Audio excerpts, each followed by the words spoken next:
Это актуальное интервью в студии Валерия Наумова. Здравствуйте. Профилактика в медицине зачастую имеет решающее значение, особенно в ряду неинфекционных болезней. О профилактике сердечно-сосудистых заболеваний поговорим с нашей гостьей. В студии Алена Никитина, главный врач Республиканского центра общественного здоровья и медицинской профилактики. Алена Михайловна, здравствуйте. Здравствуйте. Но вначале вообще хотелось бы спросить, что означает термин «неинфекционные заболевания»? Неинфекционные заболевания по определению Всемирной организации здравоохранения это заболевания, которые отличаются длительностью течения и, так скажем, их вызывает комбинация таких факторов, как экологические, физиологические, генетические, и поведенческие факторы. А какую роль играют сердечно-сосудистые заболевания в смертности населения? Наверное, мне хотелось бы все-таки сказать прежде всего, что эта неделя, 16 по 22 января, Министерством здравоохранения Российской Федерации определена как неделя профилактики неинфекционных заболеваний. Неинфекционные заболевания – это целая группа заболеваний, основными которые являются сердечно-сосудистые заболевания, это онкологические заболевания, это сахарный диабет и это заболевания органов дыхания. Потому что именно данная группа является в 70% причиной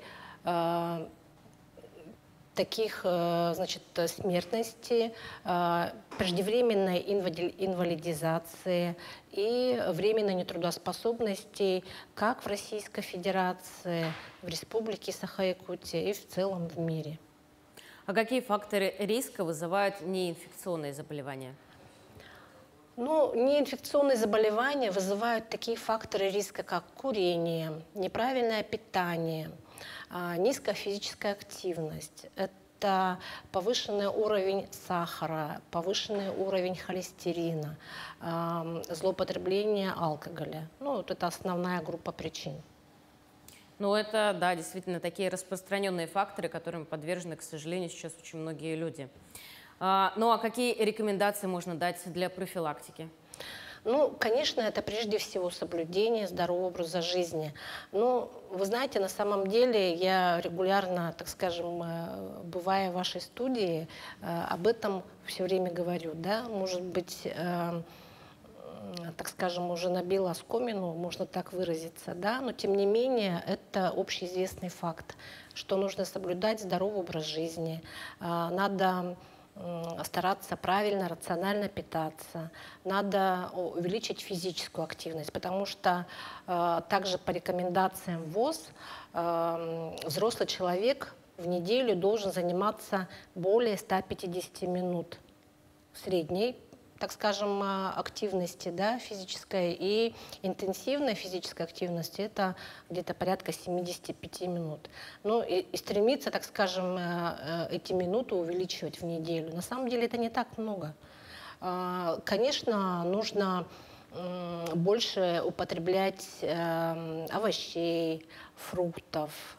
Это, получается, где-то 5 раз в день, так скажем. Это рекомендация, это желательная норма. Конечно, нужно снизить потребление табака, алкоголя.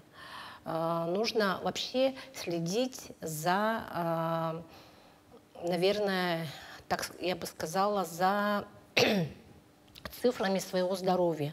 То есть нужно следить за своим артериальным давлением, за уровнем сахара крови, за уровнем холестерина, потому что рано или поздно, если, так скажем, эти показатели не совсем в норме, это приводит к развитию так называемого неинфекционного заболевания. Это может быть и сахарный диабет. Это может быть и какое-то сердечно-сосудистое заболевание, которое может привести к какому-то грозному заболеванию, да, таким как инсульт, инфаркт. И, конечно, нужно также следить за своим ментальным здоровьем. Конечно, психологическое здоровье – это тоже очень важно, потому что стрессы тоже вызывают эти неинфекционные заболевания. А вот вы сказали следить за цифрами своего тела, да, грубо говоря. Следить за этими цифрами нужно с какого-то определенного возраста или в течение всей жизни, или где-то в каком-то возрасте уже поздно начинать следить за ними? Нет, конечно, чем раньше вы начнете следить за цифрами своего здоровья, да, конечно, тем лучше, потому что как раз-таки можно, наверное, предотвратить, так скажем, развитие этих неинфекционных заболеваний. Ну и, конечно, одно из основных, так скажем, профилактических мероприятий, это является ежегодное прохождение профилактического медицинского осмотра регулярное и, конечно, регулярная диспансеризация, которая с 18 до 40 лет должна проводиться один раз в 3 года, а с 40 лет это ежегодно. А в чем заключается повышение индивидуальной ответственности каждого за свое здоровье? Ну, опять хочу сослаться на определение Всемирной организации здравоохранения, да, потому что Всемирной организации здравоохранения проводились многолетние исследования, и Всемирная организация здравоохранения, ученые Всемирной организации здравоохранения говорят, что состояние здоровья в 50% зависит от образа жизни. И только в 20% от генетической предрасположенности, 20% от экологии, и самое минимальное это порядка 10% только от системы здравоохранения. То есть мы хотим сказать, что свое здоровье нужно самому беречь человеку, конкретному человеку. Алена Михайловна, вы уже затронули диспансеризацию, да, которую нужно желательно проходить ежегодно. А что в нее входит? Ну, знаете, на самом деле это не такие сложные исследования, но это те исследования все-таки, которые, так скажем, помогут вам поддерживать цифры вашего здоровья. Это измерение артериального давления, это измерение, опять же, как я уже говорила, сахара, холестерина, это электрокардиограмма, это флюорографическое исследование ваших легких. Да, это первый этап. Это обязательная, значит, для женщин консультация о, значит, акушерке либо врача-акушера-гинеколога. И, конечно же, это обязательная консультация индивидуальная у врача-терапевта. Ну, в основном это вот весь спектр, который включает первый этап диспансеризации. Ну, туда также входит еще раннее выявление онкологических заболеваний. Это такие исследования, как кал на скрытую кровь. Это, значит, другие исследования, да. И далее, если ваша группа, у нас существует 3 группы здоровья, да, первая группа это практически абсолютно здоровые люди, вторая группа это люди, которые уже имеют определенные факторы риска развития, это может быть повышенное артериальное давление, это значит нестабильный, так скажем, уровень сахара или холестерина в крови, да. И третья группа, она делится тоже внутри, значит, на третью А и третью Б. Это те люди, которые уже имеют хроническое заболевание, то есть уже установлен определенный диагноз. И второй этап диспансеризации, он как раз таки включает консультацию узких специалистов. Ну и, конечно же, сама по себе диспансеризация поможет предотвратить, да, появление каких-то болезней или узнать о этих болезнях на ранних стадиях. Да, абсолютно верно. Это как раз-таки цель диспансеризации, это раннее выявление факторов риска и раннее выявление различных неинфекционных заболеваний, о которых мы сегодня с вами говорили. Это может быть артериальная гипертония, это может быть, вот опять же, повышенный уровень сахара, да, так скажем, тревожные цифры. Ну, это могут быть, как сказать, пограничные цифры, это тоже уже, так скажем, звонок для того, чтобы обратить на это внимание. Это могут быть и, конечно, какие-то более серьезные признаки более серьезных заболеваний, таких как онкологические. Мы все знаем, что чем раньше, значит, диагностируется онкологическое заболевание, тем больше, так скажем, шансов на выздоровление. И тем более будет эффективное лечение. А что насчет профосмотра? Почему он так важен для работодателя?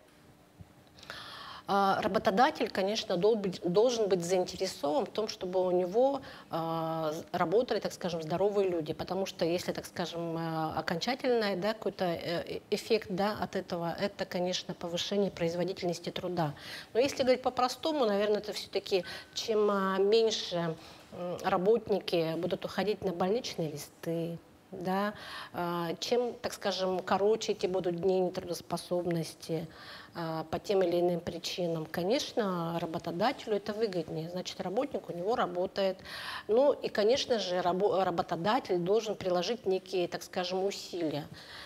Все-таки должно быть обеспечено, так скажем, условия труда. Да, они должны соответствовать там, стандартам Санпину. Значит, это и освещенность, это и влажность, это и температура, наверное, да, при которой работает работник. Конечно, это наличие чистой воды, мы всегда говорим. Да? Это, конечно, наличие здорового питания, если у работодателя, к примеру, есть свое, так скажем, пищевое производство, если есть столовая. Это, конечно, регулярное профилактическое обследование своих работников, не только в рамках, так скажем, трудоустройства, да, но и оно должно быть на систематической, регулярной основе. И я хотела бы подчеркнуть, что это должно быть не только, значит, для выявления каких-то вредных, так скажем, вредного производства, да, или значит, профессиональных заболеваний. Но это все-таки должна быть диспансеризация регулярная. Это должны быть регулярные профилактические осмотры. Тем более, что профилактические медицинские осмотры, диспансеризация, они абсолютно для населения бесплатные. И для работодателя они тоже в том числе бесплатные. Ну вот, кстати, диспансеризацию проходят раз в 2 года? Раз. Да, но могу еще раз повториться. С 18 до 40 лет диспансеризация проводится 1 раз в 3 года. То есть для определенного возраста ежегодно. А ежегодная диспансеризация, она начинается уже с 40 лет. То есть гражданин старше 40 лет должен ежегодно проходить диспансеризацию. Ему обязательно придет напоминание от страховой компании, в которой он застрахован. Либо ему также могут напомнить, к примеру, колл-центр, могут специалисты колл-центра, значит, поликлиники, к которой он прикреплен. То есть напоминание о диспансеризации берет на себя либо страховое агентство, где он застрахован, да, либо поликлиника. Да, обязательно. Все, спасибо большое, Алена Михайловна. Благодарю вас за то, что ответили на наши вопросы. Спасибо вам. До свидания, спасибо. Ну а я напомню, что вы смотрели актуальное интервью. Всего доброго.